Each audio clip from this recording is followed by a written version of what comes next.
جادو الفاظ میں نہیں لہجے میں ہوتا ہے۔ الفاظ سے بات سمجھ میں آتی ہے اور لہجے سے دل میں اتر جاتی ہے۔ تو صاحب ملا آسی سے اسی کمرے میں گھمسان ملاقاتیں رہیں جہاں 35 برس پہلے انہیں خدا حافظ کہہ کر پاکستان آیا تھا۔ اس زمانے میں سبھی پاکستان کھنچے چلے آ رہے تھے، زمین جائیداد، بھرے بھتولے گھر، لگے لگائی روزگار اور اپنے یاروں پیاروں کو چھوڑ کر۔ اسی کمرے میں مجھے رخصت کرتے ہوئے انہوں نے کہا تھا، جاؤ سدھارو، تمہیں کوہ ندا کے سپرد کیا۔ انہیں آج بھی تعجب ہوتا ہے، بھلا کوئی شخص بقائمی ہوش و حواس کانپور کیسے چھوڑ سکتا ہے۔ ان کے کمرے میں گویا ایک عالم کی سیر ہو گئی۔ ہر چیز ویسی کی ویسی ہے، بلکہ وہیں کی وہیں دھری ہے۔ باخدا مجھے تو ایسا لگا مکڑی کے جالے بھی وہی ہیں جو چھوڑ کر آیا تھا۔ بائیں دیوار پر پلنگ سے 2 فٹ اوپر، جہاں 45 سال پہلے میں نے پینسل سے پکنک کا حساب لکھا تھا، اس کے اوپر کی 4 لائنیں اب تک جوں کی توں ہیں۔ صاحب روپے میں 192 پائیاں ہوتی تھیں، اور 1 پائی آج کل کے روپے کے برابر۔ اس زمانے میں مسلمان لڑکے حساب میں فیل ہونے کو اپنے مسلمان ہونے کی آسمانی دلیل سمجھتے تھے۔ حساب کتاب، بیوپار اور ہر وہ کام جس میں منافع کا امکان ہو، بنیوں، بقالوں اور یہودیوں کا کسب تصور کیا جاتا تھا۔ مگر مجھے تو چکرورتی ارتھمیٹک ازبر تھی۔ پونا، سوا اور ڈھائی کا پہاڑا مجھے اب تک یاد ہے، حالانکہ ان کا فائدہ خاک سمجھ نہیں آیا۔ یہ دراصل لڑکوں کا پتا مارنے، بلکہ خود لڑکوں کو پتے سمیت مارنے کا بہانہ تھا۔ مسلمان پر یاد آیا، یہ جو 5 وقتہ ٹکرے مارنے کا گٹا آپ دیکھ رہے ہیں، یہ الحمدللہ 25-26 برس کی عمر میں ہی پڑ چکا تھا۔ میاں تجمل کی صحبت اور نیاز فتح پوری کی تحریریں بھی نماز نہ چھڑوا سکیں۔ شیشم کی میز کے اوپر والی دیوار پر میٹرک کی فیئر ویل پارٹیوں کے گروپ فوٹو لگے ہوئے ہیں، متواتر 5 سالوں کے۔ خدا خدا کر کے 5ویں سال ان کا بیڑا اس وقت پار لگا جب ان کا ایک کلاس فیلو BA کر کے انہیں انگریزی پڑھانے لگا۔ میں تو فوٹو میں اپنا حلیہ دیکھ کر بھونج کر رہ گیا۔ یا اللہ، نوجوانی میں ہم ایسے ہوتے تھے؟ کیسے اداس ہوتے تھے لڑکے اس دن، تا دم آخر دوستی نبھانے، دکھی انسانیت کی خدمت کرنے، اور ایک دوسرے کو تمام عمر ہر تیسرے دن خط لکھنے کے کیسے کیسے عہد و پیمان ہوتے تھے۔ میز پر ابھی تک وہی سبز بانات منڈی ہوئی ہے، مگر روشنائی کے دھبوں سے 9/10 نیلی ہو گئی ہے۔ بے اختیار جی چاہا کہ باقی 1/10 پر دوات انڈیل دوں تاکہ یہ برس کے داغ ختم تو ہوں۔ مچھلی بازار کی مسجد شہید ہونے پر مولانا شبلی کی ہم کشت گانے مارکہ کانپور ہیں والی مارکۃ الآراء نظم ابھی تک اسی کیل پر معلق ہے جو ٹھوکنے میں دوری ہو گئی تھی۔ صاحب، جس شخص نے کیل ٹھوکنے میں ہتھوڑا کیل کی بجائے اپنے انگوٹھے پر کبھی بھی نہیں مارا، مجھے اس کی ولدیت میں شبہ ہے۔ ایسے چوکس چالاک آدمی سے ہوشیار رہنا چاہیے۔ مسجد کے بارے میں خواجہ حسن نظامی نے لکھا تھا کہ یہ وہ مسجد ہے جس کے سامنے ہمارے بزرگوں کی لاشیں تڑپ تڑپ کر گریں اور ان کی سفید داڑھیاں خون سے لال ہو گئیں۔ میں نے کوئی 50 برس کے بعد یہ نظم اور بولیں اماں محمد علی کی جان بیٹا خلافت پر دے دو والی پوری پڑھی۔ وہ بھی کیا جذباتی دور تھا۔ مجھے یاد ہے بدری نارائن نے ایک مرتبہ محمود غزنوی کو لٹیرا ملڑ کہہ دیا تو جواب میں عبد المقیت خان نے بھی شیواجی کو ماؤنٹین ریٹ کہا۔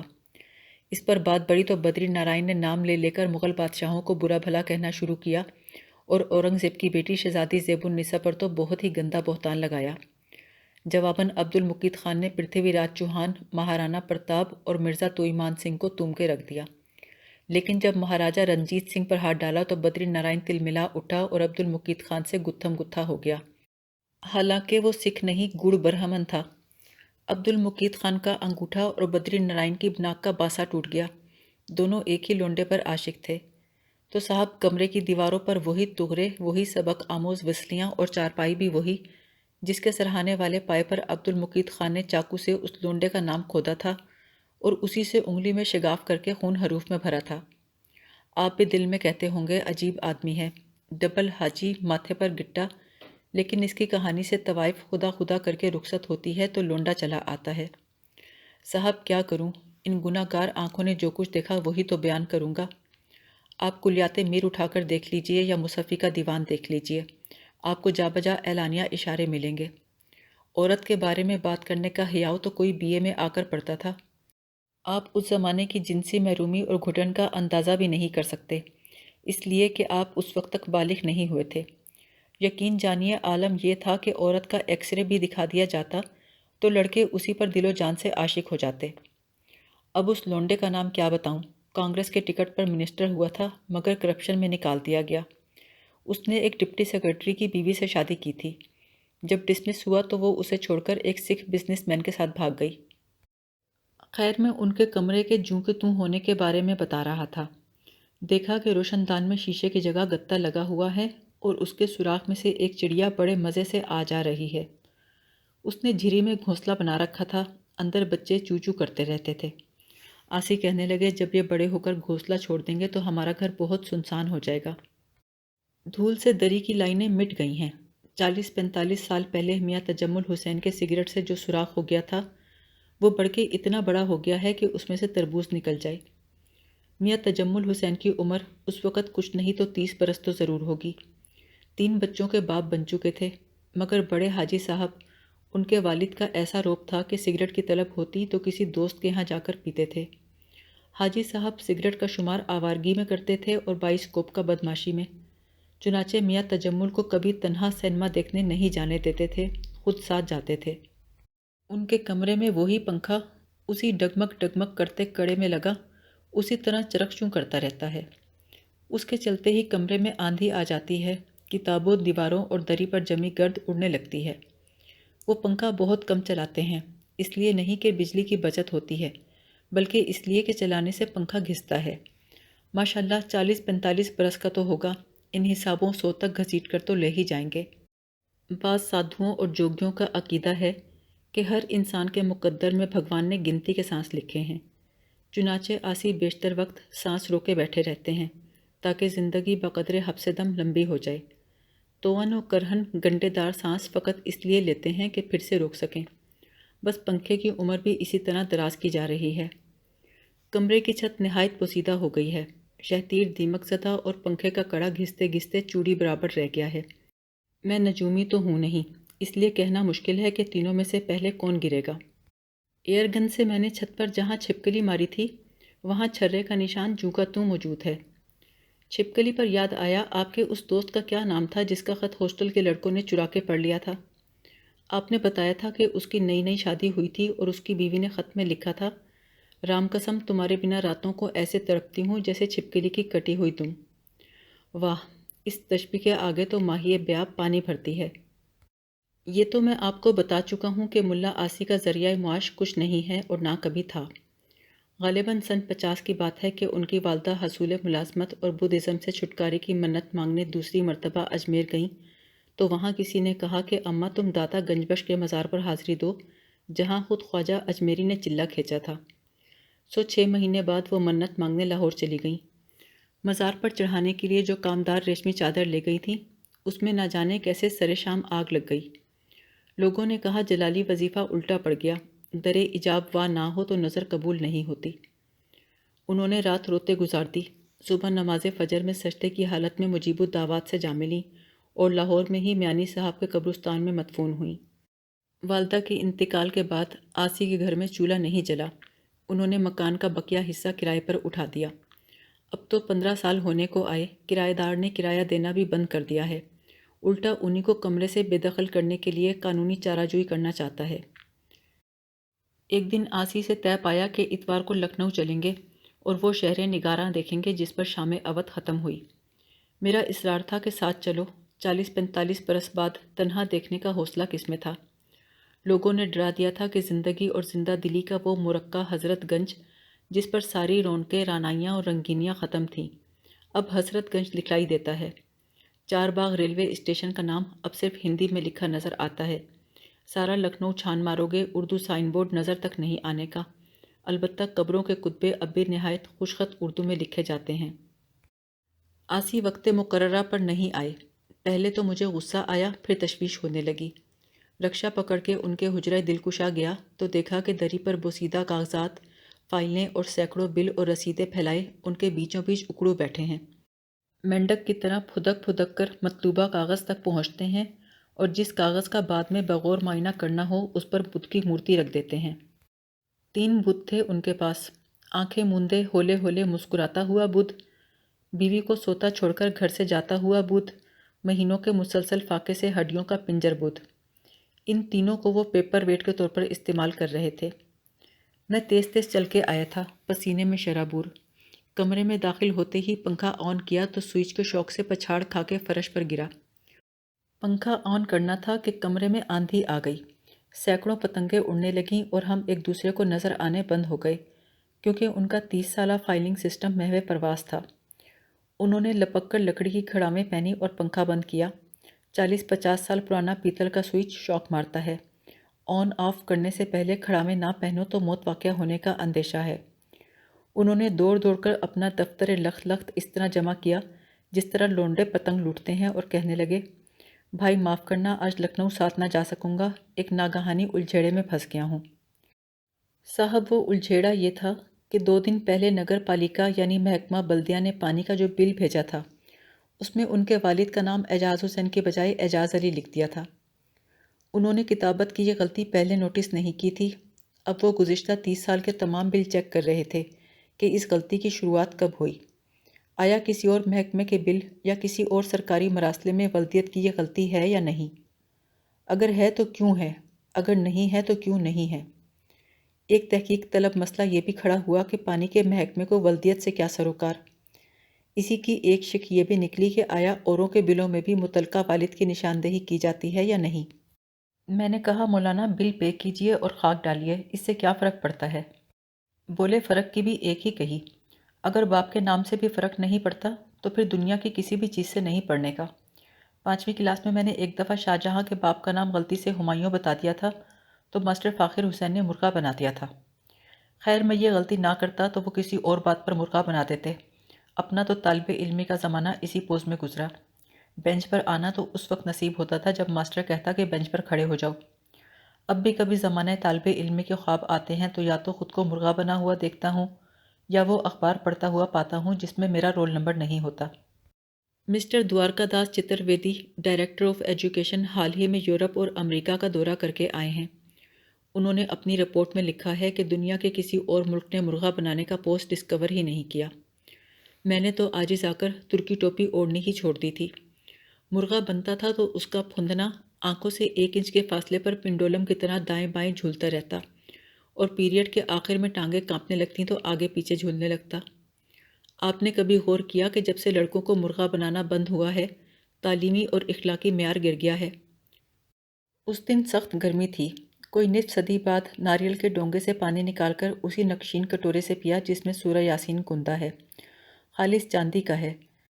جب شام کو ہم فٹ بال کھیل کر لوٹتے تھے تو اس کے پتلے کنارے کو ہونٹوں کے بیچ لیتے ہی ٹھنڈک رگ رگ میں اترنے لگتی تھی۔ اسی کٹورے میں شہد گھول کر ملا آسی کو پیدا ہوتے ہی چٹایا گیا تھا۔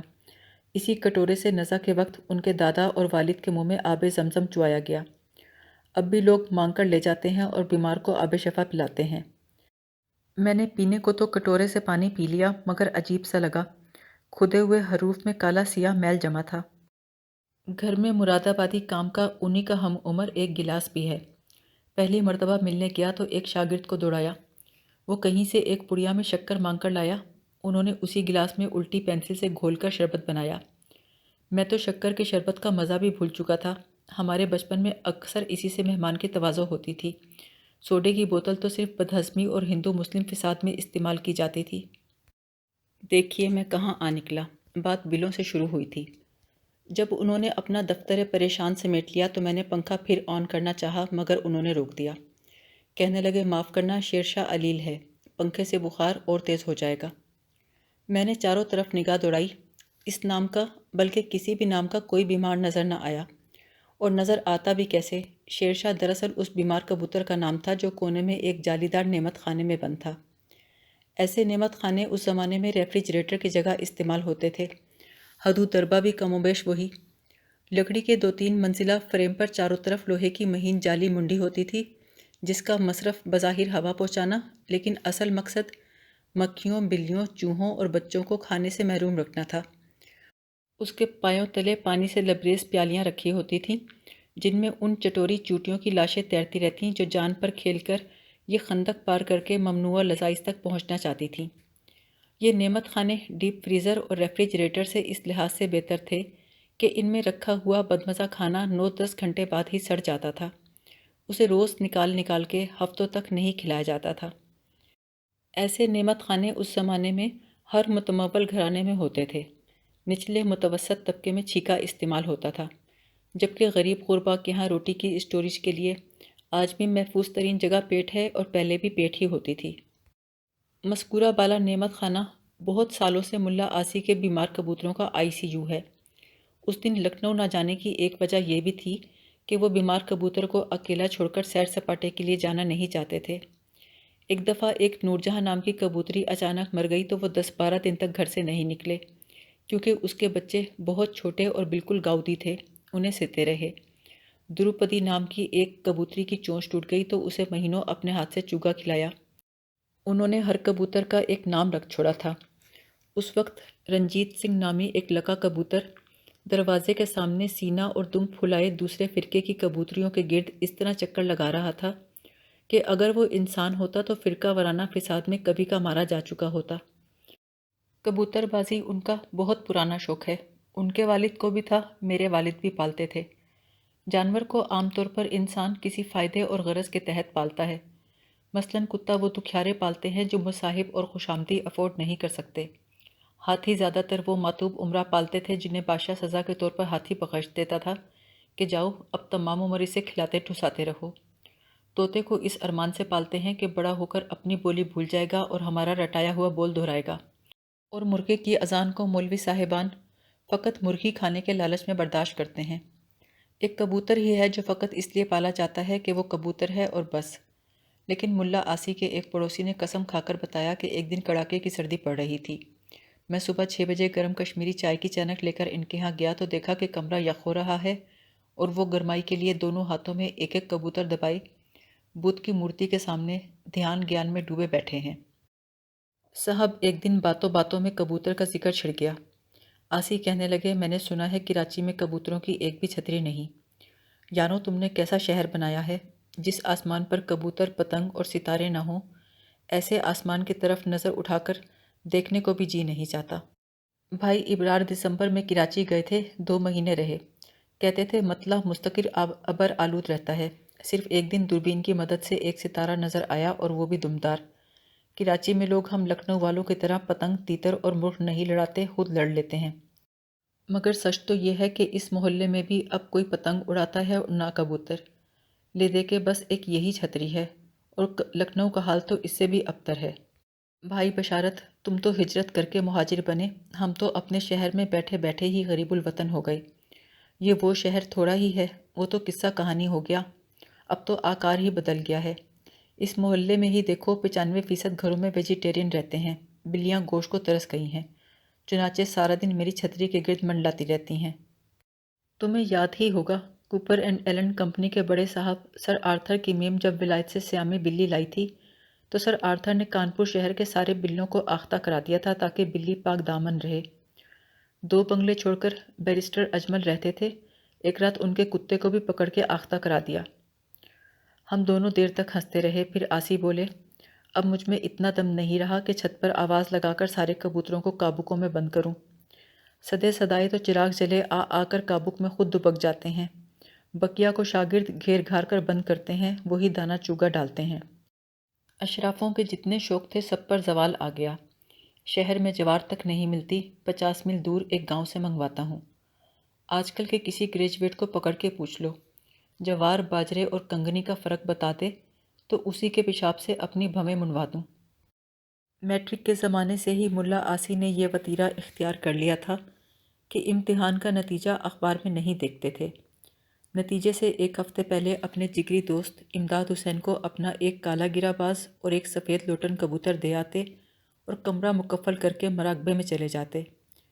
امداد حسین کو ہدایت تھی کہ جیسے ہی اخبار میں پاس ہونے کی خبر پڑھو سفید لوٹن کبوتر کو، اور فیل ہو جاؤں تو کالے گرا باز کو چھوڑ دینا۔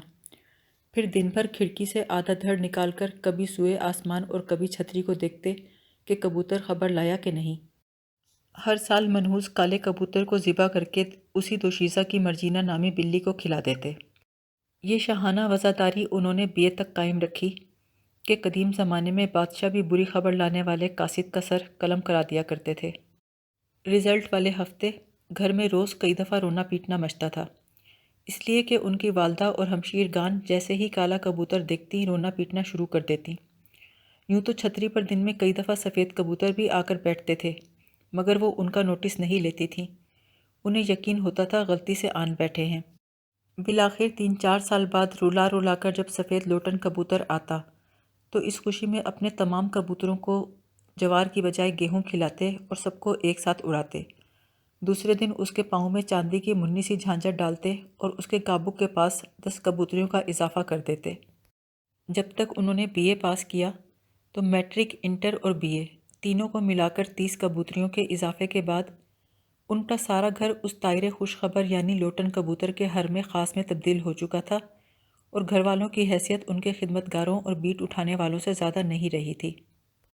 جس دن وہ شیر شاہ نامی کبوتر کی علالت کے سبب میرے ساتھ لکھنؤ نہ جا سکے تو میں نے جھنجھلا کر کہا تھا، بندہ خدا، دنیا کہاں سے کہاں پہنچ گئی، اب تو کبوتر بازی پر خاک ڈالو۔ فرمایا، تمہارے اپنے والد بھی تو بڑے پائے کے کبوتر باز تھے، میں تو ان کے سامنے اناڑی ہوں۔ اب لوگ اسے گھٹیا سمجھنے لگے ہیں، ورنہ یہ صرف شرفا کا شوق ہوا کرتا تھا۔ میں نے کہیں پڑھا تھا کہ بہادر شاہ ظفر کی سواری نکلتی تھی تو 200 کبوتروں کی ٹکڑی ہوا میں سواری کے اوپر اڑتی ہوئی جاتی تھی اور جہاں پناہ پر سایہ کیے رہتی، اور جب واجد علی شاہ مٹیا برج میں محبوس ہوئے تو اس گئی گزری حالت میں بھی ان کے پاس 24,000 سے زیادہ کبوتر تھے، جن کی دیکھ ریکھ پر سینکڑوں کبوتر باز مامور تھے۔ عرض کیا کہ اس کے باوجود لوگوں کو سمجھ میں نہیں آتا کہ سلطنت کو زوال کیوں آیا۔ تیغوں کے سائے میں پلنے والوں کے سروں پر جب کبوتر منڈلانے لگیں تو پھر سواری باد بہاری مٹیا برج اور رنگون جا کر ہی دم لیتی ہے۔ بہادر شاہ ظفر نے کبوتر خانے پر اور واجد علی شاہ نے پری خانے اور کبوتر خانے پر جتنی رقم اور توجہ صرف کی، اس کا 100واں حصہ بھی اپنے توپ خانے پر صرف کرتے تو فوج ظفر موج کی یہ درگت نہ بنتی کہ ڈٹ کے لڑنا تو درکنار، ہتھیار ڈالنے کے لیے ہتھیار بھی نہ نکلے۔ آسی بگڑ کر بولے، تو گویا سلطنت تیموریہ کا زوال کبوتروں کے سبب ہوا؟ یہ بات تو جادو ناتھ سرشار تک نے نہیں کہی۔ مسٹر چترویدی کہہ رہے تھے کہ انگلستان میں 75 لاکھ پالتو کتے ہیں اور سرکاری اعداد و شمار کے مطابق وہاں ہر تیسرا بچہ ولد الزنا ہوتا ہے۔ وہاں گزشتہ 10 سال میں 25 لاکھ اسقاط گرائے گئے۔ جیسے اپنے ہاں کثیر الاولاد ہوتی ہے، ویسے ہی ان کے ہاں کثیر الولدیت بچے ہوتے ہیں، آخر ان پر زوال کیوں نہیں آتا؟ ملا آسی کے کھٹ میٹھے مزاج کا اندازہ ایک واقعے سے لگائیے جو ایک صاحب نے مجھے سنایا۔ ان کے ایک پڑوسی نے شکایت کی کہ آپ کے کرایہ دار نے ایک نئی کھڑکی نکال لی ہے جو میرے دالان میں کھلتی ہے، جس سے مستورات کی بے پردگی ہوتی ہے۔ انہوں نے کوئی نوٹس نہیں لیا تو اس نے دھمکی دی کہ اگر آپ نے کھڑکی نہ چنوائی تو نالش کر دوں گا۔ گھر کے سامنے کرکی کا ڈھول نہ بج گیا تو میرا نام نہیں، سارا بدھزم دھرے کا دھرا رہ جائے گا۔ یہ بیچارے خود کرایہ دار کے ستائے ہوئے تھے، کیا کر سکتے تھے؟ البتہ پردے کے نقصان ضرور بیان کر دیے، جس سے وہ اور مشتعل ہو گیا، اور 2-3 دن کے بعد ہی نوٹس بھیج دیا کہ اگر آپ نے 1 مہینے کے اندر کھڑکی بند نہ کرائی تو آپ کے خلاف مقدمہ دائر کر دیا جائے گا۔ نوٹس کی میعاد 30 نومبر کو ختم ہونی تھی۔ 1 دسمبر کو صبح 5 بجے انہوں نے پڑوسی کے دروازے پر دستک دی۔ وہ ہڑبڑا کر آنکھیں ملتا ننگے پیر باہر آیا تو کہنے لگے، حضور گستاخی معاف، میں نے کچی نیند اٹھا دیا، صرف یہ یاد دہانی کرانے آیا ہوں کہ آج آپ کو میرے خلاف مقدمہ دائر کرنا ہے۔ آداب۔ ہم کراچی والوں کی اصطلاح میں چریا تو وہ صدا کے تھے مگر اب برداشت کی حد سے گزر گئے ہیں۔ 8ویں جماعت سے بی اے تک کی کورس کی وہ تمام کتابیں جو انہوں نے پڑھی تھیں، بلکہ یہ کہنا چاہیے کہ نہیں پڑھی تھیں، الماری میں سجا رکھی ہیں۔ ان کی رسم بسم اللہ پر جس چاندی کی پیالی میں زعفران گھول کے پلایا گیا اور مسلمانیوں کی تقریب میں زردوزی کے کام کی جو ٹوپی پہنائی گئی، وہ اور اس قسم کے اور بہت سے تبرکات الماری میں محفوظ ہیں۔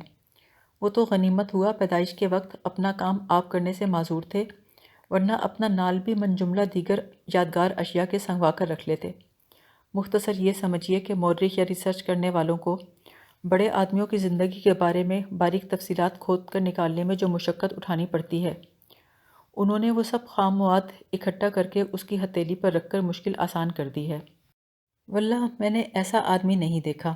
میرا خیال ہے وہ اپنی کوئی چیز ڈسکارڈ نہیں کر سکتے بجز اپنے عقائد کے، اپنے کوڑے کو بھی اینٹیک بنا دیتے ہیں۔ کمرہ کاہے کو ہے، یادوں کا ملبہ ہے جسے بیلچوں سے کھودیں تو آخری تہہ کے نیچے سے موصوف خود برآمد ہوں گے۔ اسی طرح گزشتہ 30-40 برسوں میں عزیز و احباب نے انہیں جتنے خط لکھے ہیں وہ سب کے سب کھڑے سوؤں میں پروئے تاریخ وار محفوظ ہیں۔ اس زمانے میں زیادہ تر خطوط پوسٹ کارڈ پر لکھے جاتے تھے، اس کا ایک کونا ذرا سا کاٹ دیا جاتا تو یہ الارم ہوتا تھا کہ کسی کے مرنے کی خبر آئی ہے۔ صرف کٹا ہوا کونا دیکھ کر ہی ان پڑھ گھرانوں کی عورتیں نامعلوم مردے کے فرضی اوصاف بیان کر کر کے رونا پیٹنا شروع کر دیتی تھیں۔ اس اثنا میں کوئی پڑوسی خط پڑھ دیتا تو بین میں مرحوم کے نام کا اضافہ اور اوصاف میں کمی کر دی جاتی۔ میں ایک چمڑے کے بیوپاری شیخ عطا محمد کو جانتا تھا جو مال بک کروانے کلکتے جاتا تو اپنی نوخیز اور خوبرو زوجہ کوچک کو، یعنی چھوٹی بیوی کو، جسے محلے والے پیار سے صرف کوچک کہتے تھے، بنظر کفایت پوسٹ کارڈ پر خط لکھتا تھا، لیکن نجی جذبات کے اظہار میں کفایشواری سے کام بالکل نہیں لیتا تھا۔ دوسروں کے خط پڑھنے کا لبکہ اس زمانے میں بہت عام تھا۔ پوسٹ مین ہمیں یعنی میاں تجمل کو، مجھے اور ملا آسی کو وہ پوسٹ کارڈ پڑھوا دیا کرتا اور ہم اسے ہرن کے کوفتے کھلا دیتے۔ صاحب زبان کا چٹخرا بری بلا ہے۔ جب میں اٹاوا کے اسکول میں تعینات ہو کر گیا تو اس نے میرا خط، جو میں نے شادی کے کچھ دن بعد آپ کی بھابھی کو لکھا تھا، ملا آسی اور میاں تجمل کو پڑھوا دیا۔ خط کا مضمون سارے شہر میں ہیضے کی طرح پھیل گیا۔ میں نے کئی بے قرار فقرے اور جملے چمڑے کے بیوپاری کے پوسٹ کارڈوں سے اڑائے تھے، ہر چند کہ وہ کچا چمڑا بیچتا تھا اور انشا پردازی اس کے پیشہ ورانہ فرائض اور شوہرانہ وظائف میں داخل نہیں تھی، لیکن بیوی کے نام مثالی خط کی جو تعریف کی گئی ہے اس پر شیخ عطا محمد کے خطوط پورے اترتے تھے، یعنی خط ایسا ہو کہ مکتوب الیہ کسی کو دکھا نہ سکے۔ کسی فتنہ پرور نے میرے خط کا مضمون شیخ عطا محمد چمڑے والے کو بھی سنا دیا۔ کہنے لگا، اگر کوئی میرے انتہائی نجی جذبات اپنی ذاتی زوجہ تک پہنچانا چاہتا ہے تو میری عین خوش نصیبی ہے۔ شدہ اس سرقے کی خبر آپ کی بھابھی تک پہنچی تو انہیں مدتوں میرے اوریجنل خطوط سے چمڑے کی بو آتی رہی۔ عجیب گھپلا تھا، وہ اور کوچک ایک دوسرے کو اپنی سوکن سمجھنے لگیں، جو ہم دونوں مردوں کے لیے باعث شرم تھا۔ دسمبر کی تعطیلات میں جب میں کانپور گیا تو اس حرم زدگی پر پوسٹ مین کو آڑے ہاتھوں لیا اور دھمکی دی کہ ابھی پوسٹ ماسٹر کو رپورٹ کر کے تجھے ڈسمس کرا دوں گا۔ میں غصے سے پاگل ہو رہا تھا۔ میں نے چیخ کر کہا، بے ایمان، اب تجھے وہ دونوں ہرن کے کوفتے کھلا رہے ہیں؟ وہ ہاتھ جوڑ کے کہنے لگا، قسم قرآن کی، جب سے آپ گئے ہیں ہرن کے کوفتے کھائے ہوں تو سور کھایا ہو۔ میں جوتا لے کر پیچھے دوڑا تو بدماش نے قبولا کہ نیل گائے کے کھائے تھے۔ ہاں تو میں سوؤں میں پروئے ہوئے خطوط کے بارے میں بتا رہا تھا۔ ہر سوئے پر 5 سال کی مراسلت وصولی دی ہے۔ لکڑی کے گول پیندے میں ٹھکے ہوئے یہ سوئے اس زمانے میں فائلوں کی جگہ استعمال ہوتے تھے۔ کالے پیندے کا ایک سوا مرحومین کے لیے وقف ہے۔ کہنے لگے، جب کسی کے انتقال کی خبر آتی ہے تو اس کے تمام خطوط مختلف سوؤں سے نکال کر اس میں لگا دیتا ہوں، اور یہ بلیک باکس تو بہت ہی اہم اور نجی کاغذات کے لیے رکھ چھوڑا ہے۔ بلیک باکس کا نام سن کر میں چونکا، کیونکہ بلیک باکس اس مضبوط فائر، واٹر اور شاک پروف باکس کو کہتے ہیں جس میں موجود آلات سے پتہ لگایا جاتا ہے کہ ہوائی جہاز گر کر تباہ ہونے اور مسافروں کے ہلاک ہونے کی وجہ کیا تھی، یعنی مسافر گر کر مرے تھے یا مر کر گرے تھے۔ لیکن پلنگ کے نیچے رکھے جس سیاہ صندوق کی طرف انہوں نے اشارہ کیا وہ دراصل ایک کیش باکس تھا۔ ان کے والد کے دیوالے اور اس کے نتیجے میں انتقال کے بعد ان کو ترکے میں بس یہی اثاثہ ملا۔ اکثر فرماتے ہیں کہ اس میں 1 لاکھ نقدی ہی گنجائش ہے۔ لوگوں کا خیال ہے کہ بکسے میں ان کی وصیت رکھی ہے جس میں واضح ہدایت ہے کہ ان کی میت کے ساتھ کیا سلوک کیا جائے، مطلب یہ کہ مسلمانوں کی طرح دفن کیا جائے، پارسیوں کی طرح لاش چیل کموں کو کھلا دی جائے، یا بت رسوم کے مطابق ٹھکانے لگائی جائے۔